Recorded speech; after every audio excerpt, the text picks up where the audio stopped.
അതെ, ഇന്നുണ്ടാക്കാൻ പോകുന്നത് ആദുവിൻ്റെ ഫേവറേറ്റ് ആയിട്ടുള്ള ഒരു കറിയാണേ. അതിന് വേണ്ടിയിട്ട് ഇതേ മുരിങ്ങയില എടുത്തിട്ടുണ്ട്. ഓരോ ഇലകളായിട്ട് പറിച്ചിടുന്നുണ്ട് കേട്ടോ. ബാക്കി വന്നത് നമ്മൾ കവറിൽ കെട്ടിയിട്ട് എയർ കയറാത്ത വിധം നല്ല ടൈറ്റായിട്ട് കെട്ടി ഫ്രിഡ്ജിനകത്ത് സ്റ്റോർ ചെയ്യുന്നുണ്ട്. ഇതിൽ നിന്ന് ഇനി ആവശ്യത്തിന് നമ്മളെടുത്ത് കുക്ക് ചെയ്യുക കേട്ടോ. ദേ ഇലയെല്ലാം പറിച്ചു കഴിഞ്ഞപ്പോഴാണേ തേങ്ങയില്ലല്ലോ എന്ന് ആലോചിച്ചു. അങ്ങനെ ദേ അമ്മ തേങ്ങ പൊതിക്കാൻ വേണ്ടി പോവാണേ. അന്നേരം ദേ ആദുവും കൂടി തേങ്ങ പൊതിക്കാൻ. തേങ്ങ പൊതിച്ച് കൈ കിട്ടുമ്പോൾ അതിൻ്റെ വെള്ളം കുടിക്കാൻ ഇവിടെ എല്ലാവരും അടിയാ കേട്ടോ. അങ്ങനെ ദേ ആവശ്യത്തിന് തേങ്ങ തിരുവി എടുത്തിട്ടുണ്ട്. ഇതിനകത്തേക്ക് മഞ്ഞപ്പൊടിയും ജീരകവും വെളുത്തുള്ളിയും കൂടെ നമ്മൾ ഇട്ടിട്ടുണ്ട്.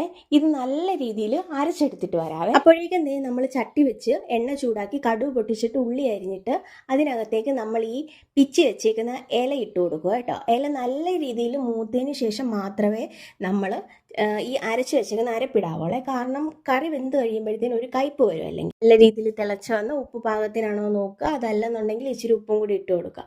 അങ്ങനെ ദേ കറി റെഡി ആയിട്ടുണ്ട് കേട്ടോ.